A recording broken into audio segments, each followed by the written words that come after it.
So when you picture Saudi Arabia, what comes to mind? Probably two things, right? Endless desert and endless oil. But here's the crazy irony. All that oil wealth, all that stuff flowing from under the sand, it can't solve their biggest problem, and that is no water. I mean, think about it. A huge country with not one single permanent natural river. They had a choice, really. Fade away, or do something impossible. And you can guess which one they picked.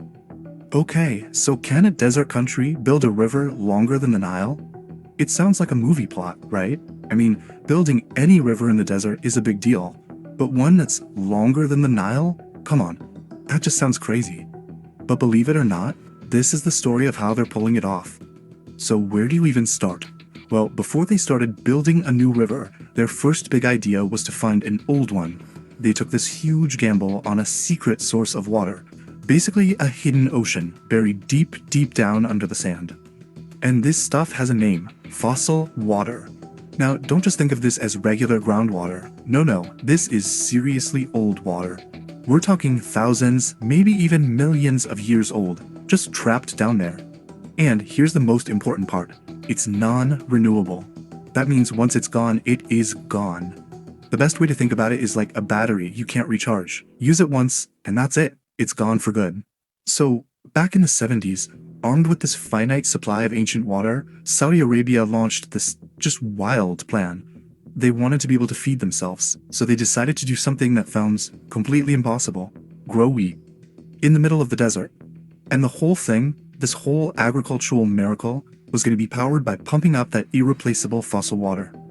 And you know what? For a while it actually worked. It really did. The government threw a ton of money at it and boom, the farming industry just exploded. But that success had a terrifying price. Fast forward to the 2000s and farming was guzzling an insane 85% of all the country's water. Those ancient aquifers, they were starting to run dry. The dream was quickly becoming a total nightmare. So just how bad was it? How fast was this water vanishing?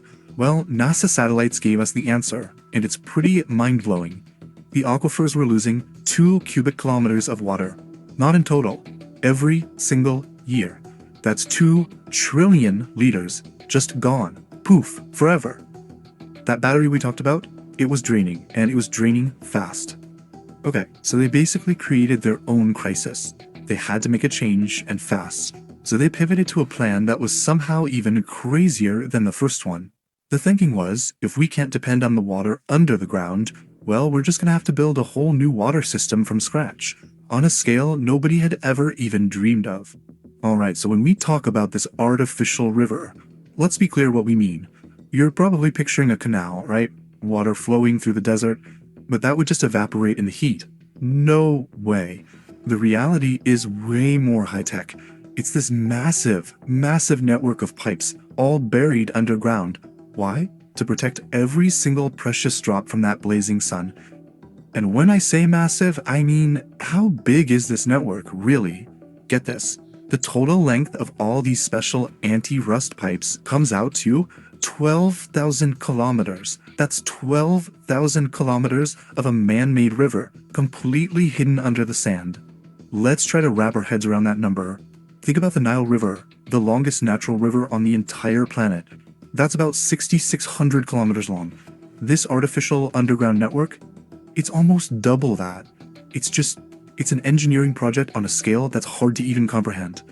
Here's another way to think about it. If you took all these pipes and laid them out in one straight line, you could wrap them around the entire Earth. Just let that sink in. An entire ocean's worth of water flowing through this invisible river that could circle the globe. Okay, so this begs the question, right? If the ancient water is basically a no-go now, where is all this new water coming from? Well, the answer is right next to them. 2 huge bodies of water, the Red Sea and the Persian Gulf. They were going to have to figure out how to make salt water drinkable. And the way they do it is pretty much a modern miracle. It starts with seawater being pulled into one of 28 gigantic desalination plants. In there, they strip out all the salt. Then, that fresh, clean water gets pumped into that 12,000 kilometer pipe network and sent off to cities, farms, and even to communities way up in the mountains. So how in the world do you get salt out of seawater on this kind of industrial scale? Well, they mostly use two main techniques. The first is called multi-stage flash. The easiest way to think of it is like a giant, super high-tech kettle. You boil the seawater and then you collect the steam, which is just pure fresh water. The other big one is reverse osmosis. This is more like a super fine filter. They use a ton of pressure to literally squeeze the seawater through a membrane that only lets the water molecules through, blocking all the salt. And you can see the result of this huge shift in the numbers. It's wild. A full 2/3, 66%, of the country's water now comes from the sea. That old fossil water, it's pretty much just an emergency backup now. I mean, this is a complete reinvention of how an entire country gets its water. But you knew there had to be a but, right? Creating water out of thin air, or, out of the sea, doesn't come cheap. This amazing piece of technology has a huge hidden cost, and we're talking about both energy and the environment. Making the water is one thing, but then you've got to move it. Pushing trillions of liters of water across a huge country, a lot of it uphill, that takes a staggering amount of power. In fact, just the pumping stations, just moving the water, eats up 9% of the whole country's electricity. That's a massive chunk of their power grid, just for water. And it's not just the energy bill, there's also a huge waste problem. See, when you take the salt out of the water, you're left with this super salty, thick gunk. It's called brine. And the amount they produce it's just hard to even picture. 329,000 tons.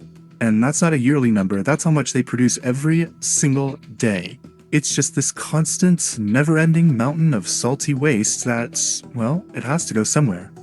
To give you an idea of how much that is, that daily amount of salt waste weighs the same as 1,645 blue whales, the biggest animal on the planet. Imagine producing that much waste every single day. So what do they do with it all? They pump it right back into the sea. And dumping all this super concentrated warm brine back in the ocean, it's bad news. It makes the coastal water hotter and saltier, which basically suffocates the marine life. It's already created what people are calling dead coral zones in the Red Sea. It's a pretty devastating environmental price to pay for fresh water. So, all of this leads us to the big question, doesn't it? Is this incredible piece of engineering a real, sustainable plan for a world that's running out of water, or is it just a beautiful, expensive mirage in the desert? Look, despite all the downsides, what they've accomplished is just undeniable.